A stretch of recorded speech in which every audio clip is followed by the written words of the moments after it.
Halo semuanya, bertemu lagi dengan kami yang akan berdiskusi tentang salah satu kasus yang akan dibawakan oleh teman kita. Saya tidak berlama-lama akan memberikan waktu dan kesempatan kepada Kak Putri. Baik, terima kasih Mas Al atas kesempatannya. Sebelumnya perkenalkan, nama saya Putri Atima Aprilia. Mungkin tadi kita sudah berbincang tentang materinya Mas Al. Sekarang kita akan membahas tentang dampak negatif dari sosial media. Seperti yang teman-teman ketahui ya, dari tahun ini adalah tahun penuh meningkatnya teknologi gitu. Dari tahun 2000-an kan teknologi cuma ada HP, terus kita gamenya juga game-game sederhana. Dampak negatif kepada penggunanya juga kan nggak terlalu banyak. Kita masih kebanyakan manual, main-main sama teman-teman. Sedangkan sekarang itu kan semua serba online. Kita temenan aja bisa online gitu, terus main online, semuanya online. Itu kan ada beberapa dampak negatif. Sosial media sendiri itu jarang ada kayak filternya, baik untuk anak kecil. Biasanya kan orang tua kalau untuk anaknya yang kecil itu biar bisa tenang atau apa kan biasanya dikasih HP gitu ya, gadget. Sedangkan sosial media saat ini itu tuh konten-kontennya ini tidak cukup baik untuk anak-anak kecil. Bahkan yang konten khusus anak kecil aja itu juga ternyata mengandung beberapa hal yang cukup vulgar, cukup dewasa. Ini nggak usah disebutin ya? Atau harus disebutin nih? Nggak usah. Kalau dari saya saran, semisal memang perlu untuk disebutkan atau tidak perlu. Kalau semisal perlu, disebutkan saja konten dewasa gitu ya. Oke, contohnya aja sih, kayak kalau kalian tahu apa sih SpongeBob atau apa, itu tuh ternyata di dalamnya tuh kayak ada mengajari tentang homo dan lain sebagainya. Ternyata itu kan konten-konten untuk anak kecil ya Mas. Itu kan berarti bentuk dari salah satu dampak negatif media sosial kayak gitu. Karena sekarang kita bisa online lihat video-video, bahkan ada yang videonya dari AI yang akhirnya kayak kita mengira oh orang ini ternyata kayak gini loh, ternyata itu tadi hoax kayak gitu. Terus juga dengan media sosial yang saat ini teknologi kayak gitu itu banyak sekali kayak budaya-budaya dari luar negeri yang masuk ke kita kayak gitu, yang bahkan budaya-budaya itu tidak sesuai dengan nilai-nilai di Indonesia, nilai-nilai yang dari Pancasila. Contohnya ateis. Di Indonesia kan semua warga negaranya harus beragama, ya kan? Sedangkan kan, kalau sosial media kita bisa lihat konten-konten orang-orang ateis. Terus kalau anak-anak kecil dibiarkan menggunakan sosial media atau hal-hal kayak gitu tuh mereka bebas tanpa pengawasan orang tua, pasti mereka akan berpikir kayak nggak punya agama itu seru juga loh, kayak gitu. Dan dampaknya apa? Dampaknya ya mereka akan bebas gitu, nggak sesuai dengan nilai-nilai Pancasila. Akhirnya juga berefek ke negara kita juga kan, generasi negara kita ke depannya. Terus juga banyak lagi sih. Terus kayak hoax itu kan juga bisa merusak persatuan negara kayak gitu. Jadi media sosial yang ada di Indonesia saat ini tuh kurang kontrol baik dari pemerintah, dari kitanya juga sebagai pengguna kayak gitu. Harusnya kita sebagai pengguna itu bisa kayak memilah ini tuh bertentangan loh dengan budaya negara kita, ini bertentangan loh dengan nilai-nilai Pancasila kayak gitu. Itu harusnya ada gitu. Terus dari pemerintah juga harusnya kayak konten-konten itu kan misal mau ada kayak kontrol polisi cyber kayak gitu loh. Ini konten tidak relevan jika ada di Indonesia, konten ini tidak baik jika dilihat oleh warga negara Indonesia kayak gitu kan bisa. Kenapa nggak bisa? Orang Cina aja bisa kok. Nggak semua aplikasi bisa diterapkan di Cina kan? Gitu. Dampak negatif dari media sosial itu banyak. Kalau kita ngaitkan dengan nilai-nilai Pancasila itu, kalau nilai-nilai Pancasila yang sila pertama tadi bisa menyebabkan orang-orang ateis, atau kalau nggak gitu antar suku, kayak misal aku Islam, Denny misal Kristen gitu.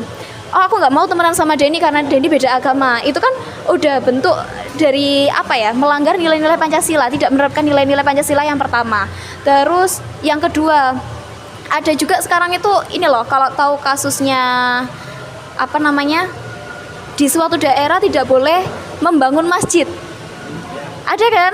Nah, itu kan juga bentuk dari, biasanya orang kayak gitu kan mereka mungkin karena kalau di sini ada masjid nanti ada gini itu kan biasanya ada kayak pengaruh-pengaruh dari sosial media, dari apa, omongan-omongan yang ada di sosial media, akhirnya ada tanggapan kayak gitu. Itu salah satu efeknya kan.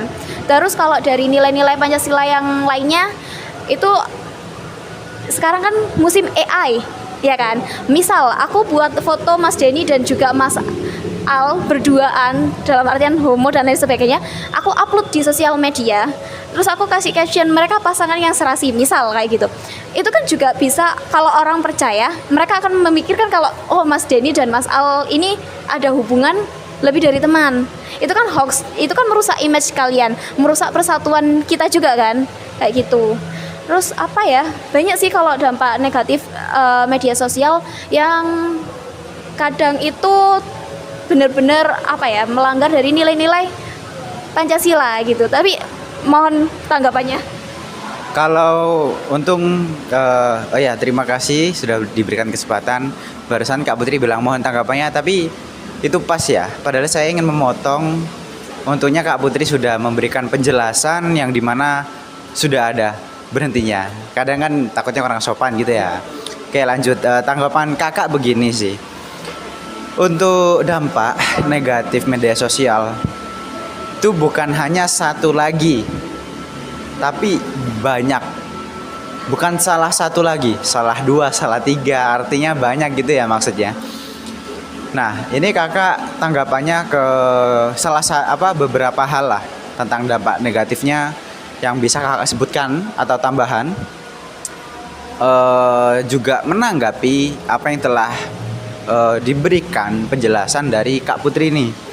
Tadi anak kecil itu bilang kalau semisal dia rewel kayak bahasanya, atau dia lagi tantrum gitu ya, kemudian sama orang tua dikasih HP.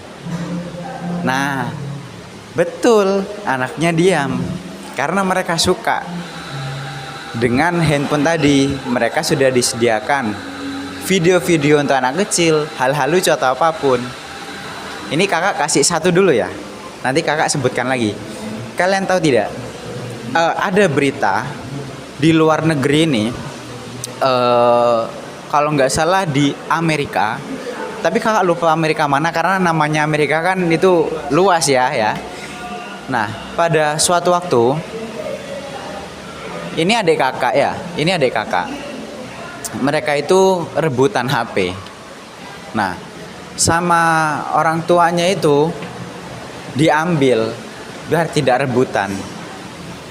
Nah, kemudian pada suatu waktu bapaknya ini atau ayahnya ini keluar. Nah, ibunya di rumah lagi nonton TV. Kamu tahu ketika anaknya rewel, itu HP-nya diambil sama ibunya. Biar maksudnya main HP rewel ini disuruh gak mau, dimintain bantuan gak mau. Walaupun masih anak kecil kan, dikit banyaknya kita juga bisa minta bantuan ke mereka, dan di sisi lain mereka juga belajar akan hal apa itu. Nah, orang tua juga memberikan permintaan bantuan atau minta bantuan, itu hal-hal yang masih bisa mereka lakukan. Tapi anak ini rewel gitu loh maksudnya. Mohon maaf ya kakak, tadi belum menjelaskan lebih. Nah, kemudian ketika HP-nya diambil, ayahnya keluar. Nah, di rumah ini ada ibu dan anaknya. Ibunya nonton Fit TV. Dan kalian tahu apa yang dilakukan anak kecil tadi? Dia kalau nggak salah ambil tongkat baseball atau pokok benda yang berkeras, benda yang berat gitu ya. Yang nggak berat banget sih, yang gampang dibawa anak kecil. Kalau umur anak kecil ini kurang lebih udah berapa ya? 6 atau 7 tahun lah ya. Dia udah ya kan, masih bisa disebut anak kecil mereka. Nah, itu bawa tongkat baseball. Ibunya lagi menonton TV. Ibunya dibokol pakai tongkat baseball.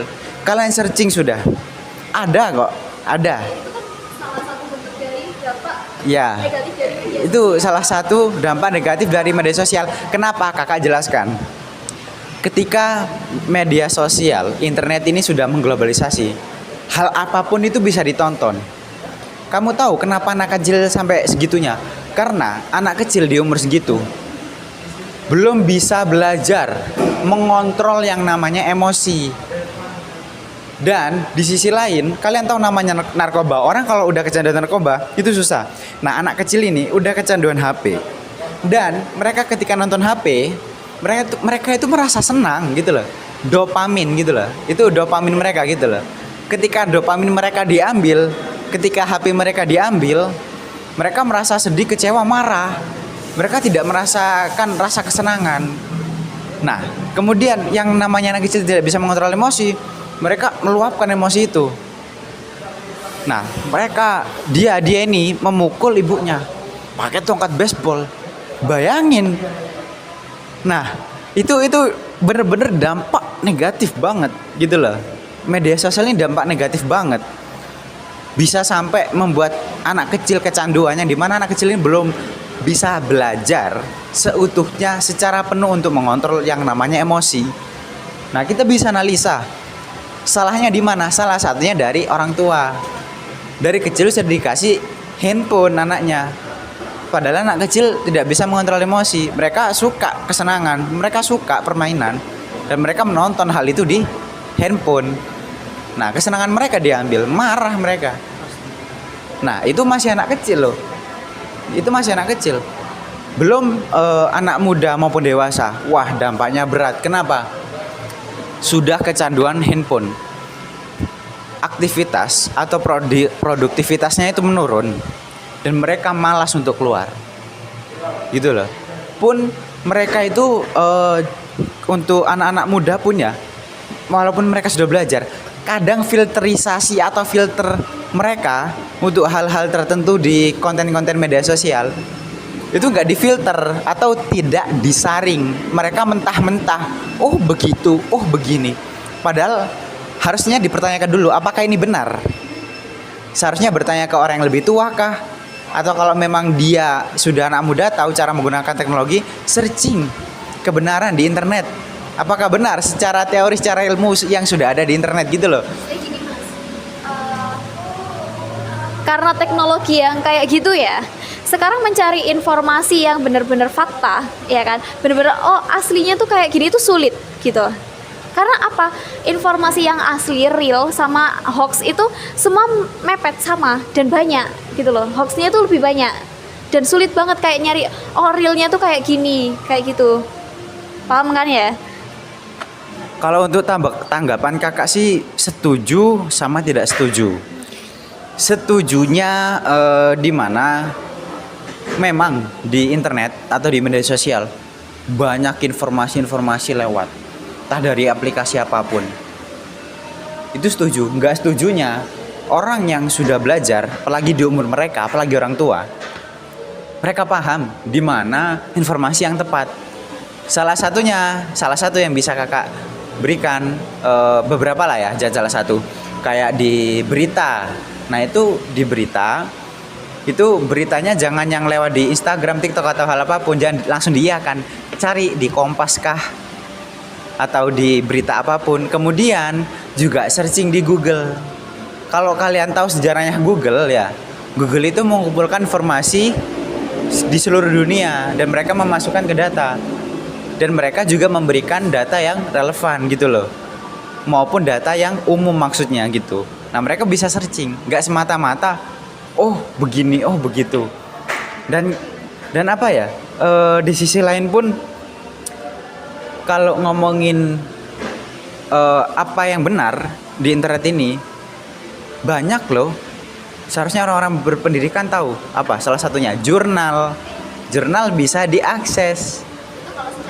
Itu sih ya, itu secara teori ya, oke. Terbaru ya, kasus hoax yang terjadi sama DPR, Uya Kuya ya kan. Itu kan ternyata itu dari potongan-potongan video terdahulu yang digabung dan apa ya, seolah-olah dibuat ini adalah video terbaru kayak gitu loh. Itu kan nggak semua orang, kita nggak ngomongin umur ya, nggak anak muda, nggak orang dewasa, bahkan orang tua, mereka itu kadang kalau ada informasi langsung diterima mentah-mentah tanpa dicek, oh video ini tuh video dia yang nari tahun 2000 berapa gitu kan, itu tuh nggak dicek dulu. Mereka langsung kayak, oh dia udah pernah kayak gini, ternyata udah pernah nari-nari, joget-joget, terus masih bilang gaji kurang dan lain sebagainya. Potongan-potongan yang tadinya itu dari AI langsung dipercaya 100%, saking apa ya, saking canggihnya AI saat ini itu bener-bener kayak real gitu loh. Nah itu kan memang susah. Kalau menurut Mas, ya kan, kalau ada kasus kayak gini, itu solusinya seperti apa? Kalau misal ada orang yang mau membela Uya Kuya pun kan tingkat ramenya itu lebih banyak kah yang arah negatif ya? Orang pasti kayak mikir, oh enggak dia tuh kayak gitu. Kalau misal ada yang mau membela pasti kayak, ngapain kamu bela dia? Ini dia salah loh kan, pasti kayak menutup telinga, menutup mata untuk, oh iya, hoax itu hoax kayak gitu loh. Ini kalau udah nyampe ranah seperti itu ya, siapa yang bisa solusinya gimana? Jawaban Kak seperti ini, solusinya itu dari pengaturan atau controllingnya ini. Siapa yang ngontrol? Kurang lebih ya pemerintah. Tadi udah disebutkan oleh Putri di Cina. Mereka tahu nggak? Ini yang kakak denger ya, yang kakak lewat juga ya. Walaupun kakak nggak percaya, tapi itu udah lewat. Di Cina itu ya, yang mengatur aplikasi yang boleh dipakai atau konten yang bisa keluar itu diatur oleh pemerintah. Kamu tahu di Korea kenapa mereka itu untuk pendidikan ambisius di media sosial mereka loh, yang kakak dengar itu diatur kontennya yang muncul pendidikan, Pak. Di sini apa gel-gel ya, joget-joget ya kan. Saya boleh nambahin sedikit tentang dampak negatif media sosial. Kalau setahu saya itu sekarang kan standar media sosial kan udah kita lihat udah gila-gilaan lah. Salah satunya masalah kesehatan mental, pasti mentalnya akan terganggu dengan ketergantungan dengan media sosial, dengan paparan konten yang standar kecantikannya kan sekarang kayak standar kecantikan TikTok, ada yang pasti terpapar rasa tidak percaya diri, rasa saya ini pasti muncul pikiran yang saya ini harus begini biar sama dengan tren model sekarang, dan dia tidak percaya pada diri dia sendiri, dan ya begitu tuh kadang-kadang menimbulkan kecemasan yang berlebihan. Dampak negatif dari media sosial itu ya kecemasan yang berlebihan, terus kurangnya kontrol dari pemerintah tentang negatif dampak dari media sosial itu. Pemerintah kurang mengontrol. Kadang seperti situs-situs judul sekarang. Judul sekarang kan Parah ya? parah sekali. Itu juga berdampak. Merusak generasi muda. Habis itu apalagi yang tergantung ke media sosial. Kehidupan kita, kalau kita daring terus di media sosial, itu dampak ke kehidupan kita itu sangat-sangat terasa. Satu, kita kurang ide untuk membuat sesuatu karena kita di rumah terus, nggak ada solusi untuk kita berkembang. Dan media sosial sekarang juga banyaknya kayak konten-konten vulgar, dan itu pun tidak disensor oleh pemerintah. Salah satunya TikTok, salah satunya yang paling parah itu adalah Telegram. Ya betul, sekarang judul-judul juga banyak. Bebas kan? Bebas di situ. Itu dampak negatif ke generasi muda di Indonesia itu sangat berdampak. Jadi ya solusi dari saya, perbaiki sistem, habis itu literasi untuk begini loh menggunakan media sosial yang baik, itu harus wajib diterapkan di Indonesia. Tambahan pembenarannya, bukan memperbaiki sistemnya, tetapi bukan diperbaiki, berarti kan ada yang salah.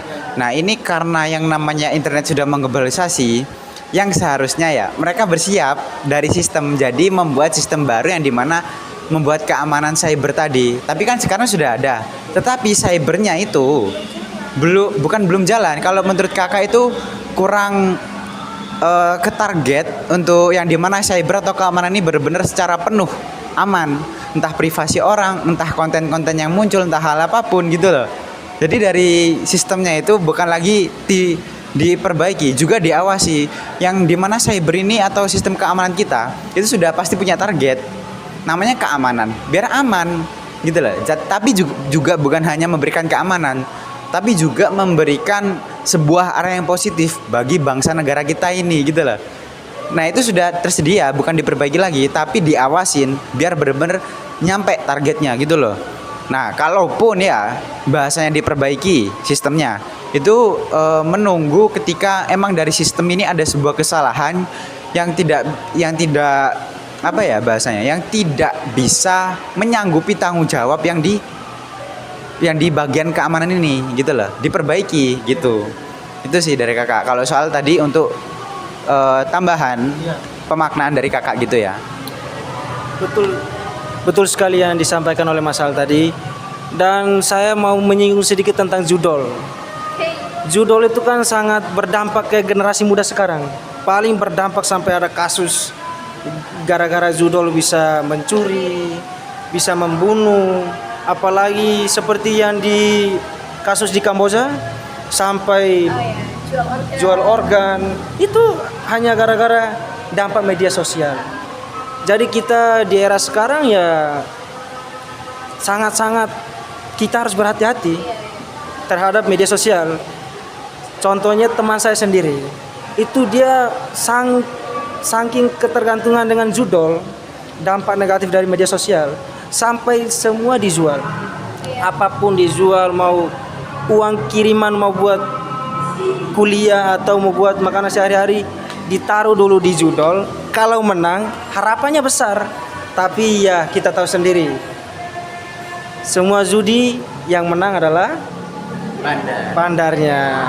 Ya, Tambahan nih ya, ada lagi soal ini loh, apa namanya?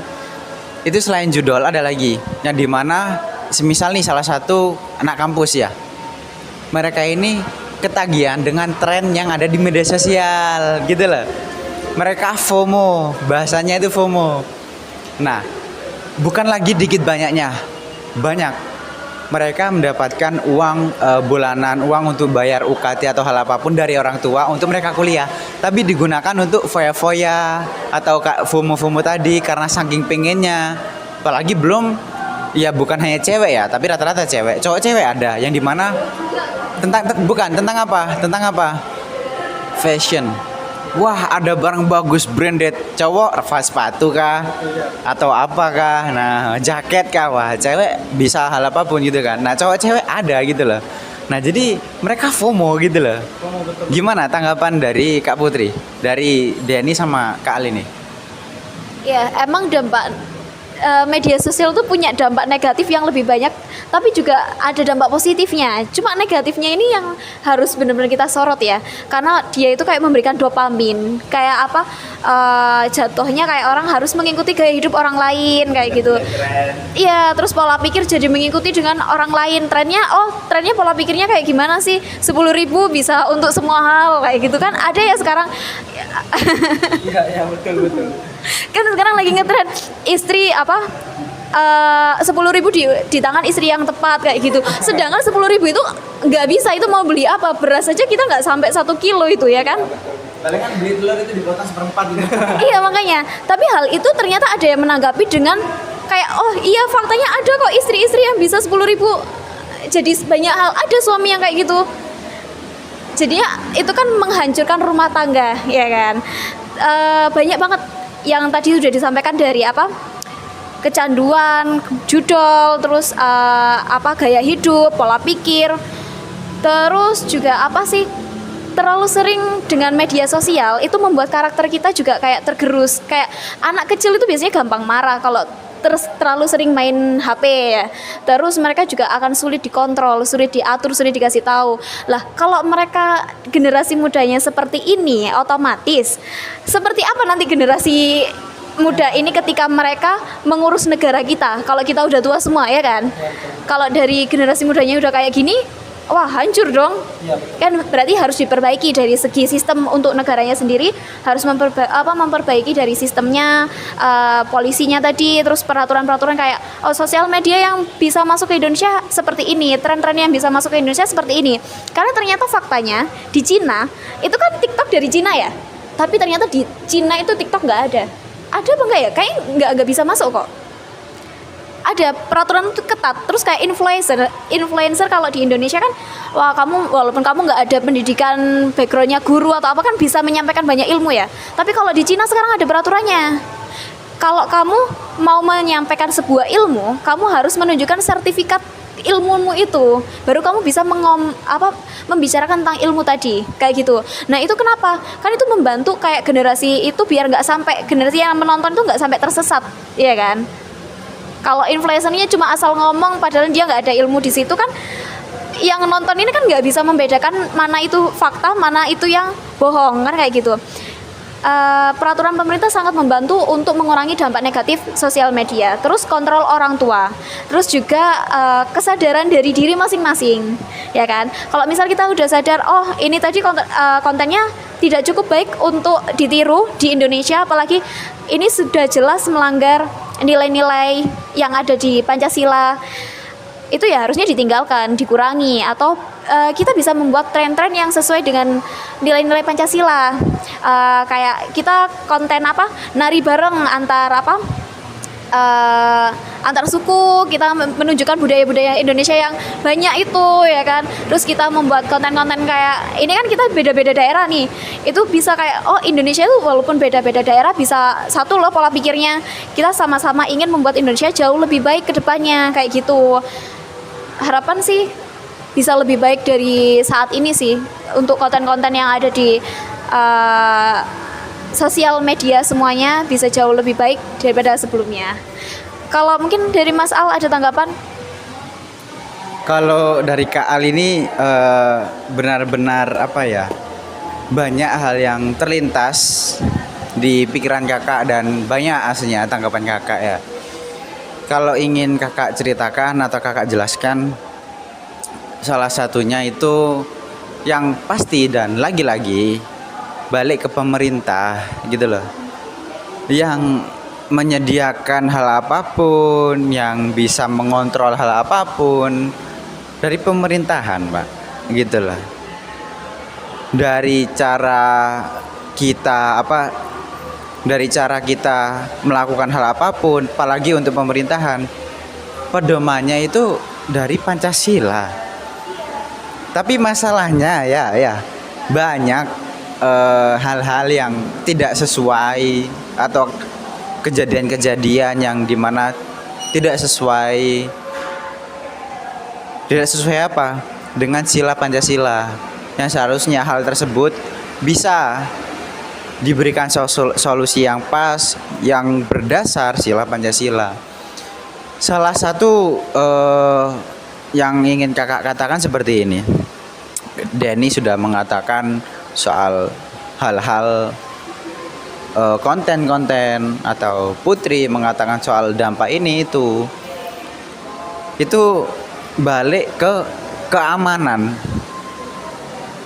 ke kontrolnya. Siapa yang bisa kontrol? Pemerintah. Kalian tahu tidak? Pertanyaan kakak gini, apakah adil memberikan konten dewasa kepada anak-anak remaja dewasa? Tidak adil. Caranya adil gimana? Oke, konten dewasa yang seperti apa? Bukan yang vulgar atau gimana ya? Konten dewasa yang benar-benar berbau dewasa, dan itu entah hal positif, hal negatif ada. Nah, untuk anak kecil yang belum punya filterisasi, seharusnya jangan, gitu loh. Seharusnya jangan diberi. Nah, caranya biar adil, anak kecil jangan boleh mendapatkan tontonan seperti itu. Dan seharusnya orang tua mengontrol. Pun untuk anak remaja itu bagaimana, untuk orang tua gimana, itu sangat-sangat tantangan loh. Soalnya cybernya ini perlu untuk memverifikasi. Dan gini ya, dari segi pemerintah memverifikasi nih, HP ini buat anak siapa gitu ya, dari pemerintah itu juga sulit. Jadi mau nggak mau, benar-benar ini kakak ada solusi, membuat sebuah rancangan dari pemerintah, yaitu memverifikasi ini HP ini untuk siapa. Nah, kemudian dari setiap orangnya, pembeli atau pengguna itu mengkonfirmasi ini untuk anak kecil di usia segini-segini, atau tapi ya itu sebuah rancangan saja, susah untuk diterapkan. Karena apa? Satu, resistensinya di mindset orang-orang. Kadang orang-orang untuk membangun hal-hal positif untuk diri kita maupun lingkungan itu butuh effort yang lebih karena mereka udah ke-trigger atau udah teralihkan oleh tanggung jawab, oleh soal soal kewajiban mereka gitu. Jadi kayak tanggungan mereka. Jadi semisal mereka udah mau untuk ini lagi, itu lagi atau hal-hal baru, mereka itu kayak terutama orang tua ya. Aduh, apalagi itu. Aduh, nggak bisa. Contoh nih ya, masih ada loh orang tua yang dimana mereka itu tidak bisa menggunakan teknologi, Pak. Contoh kecil HP sudah, gitu loh. Mereka itu untuk hal-hal seperti itu susah. Nah gitu, kalau kakak punya rancangan seperti itu benar-benar amat susah, bisa dikatakan tidak bisa diterapkan. Tapi kalau kakak punya pemikiran dari pemerintah itu memverifikasi setiap pengguna handphone, itu sulit juga gitu. Biaya pasti banyak. Ya betul, biaya banyak. Terus kalau kita ngomongin verifikasi, itu kan bisa kayak apa ya? Misal aku verifikasi dengan usia 3 tahun harusnya. Karena misal aku umur 3 tahun berarti aku harus pakainya yang usia itulah. Tapi aku bisa verifikasi pakai usianya Denny, misal aku buat 18 tahun. Kan bisa. Kan kalau di itu kan nggak ada ketahuan kita mau pakai umur berapa. Kalau misal kita punya data orang yang kita mau kan kita bisa pakai gitu. Berarti kan memang tetap harus ada pengawasan orang tua. Nah kan nggak mungkin juga orang tua itu 24 jam ngelihat anaknya aja ya kan. Kan mereka pasti juga harus bekerja dan lain sebagainya kayak gitu. Emang agak susah kalau masalah ngontrol sosial media menurutku, apalagi untuk konten-konten anak-anak kecil. Ya betul, emang rancangan kakak itu benar-benar sebuah pemikiran yang secara tiba-tiba ya. Tapi negara lain nggak perlu kayak gitu, kenapa bisa? Dari awalannya, dari sistemnya, dari orang-orangnya, dari pendidikan juga. Gimana pengetahuan mereka digunakan itu benar-benar lingkungannya, wah itu mempengaruhi banget gitu loh. Nah kalau dari Denny tanggapannya gimana? Kalau saya sih tanggapan untuk untuk kasus yang tadi seperti dampak negatif terhadap media sosial, itu solusinya ya pengawasan yang ketat dari orang tua dan pengertian untuk orang tua dalam menggunakan media sosial itu juga penting. Mana yang harus dilihat, mana yang harus diterapkan, mana yang harus ditonton, itu wajib diawasi 100% terhadap dampaknya terhadap anak kecil. Kalau semisal kita omong kayak di luar sana kok bisa? Karena mereka di sana menerapkan, oh ini loh tontonan anak kecil. Saya bisa menjaga anak saya itu sampai dia dewasa, sampai dia bisa hidup sendiri. Kan di luar negeri umur 19 sudah bisa merantau mereka. Karena apa? Penerapannya yang betul, sistem mengajari yang betul, tapi tidak semua media sosial di luar itu benar. Karena dampaknya ke budaya kita juga sangat-sangat terasa. Kayak vulgarnya mereka bisa berdampak ke Indonesia, jadi ya dampaknya negatif untuk pandangan kita sendiri. Jadi solusinya ya dari pemerintah juga seperti tadi kata Mas Al, harus diawasi ketat, harus ditingkatkan lagi.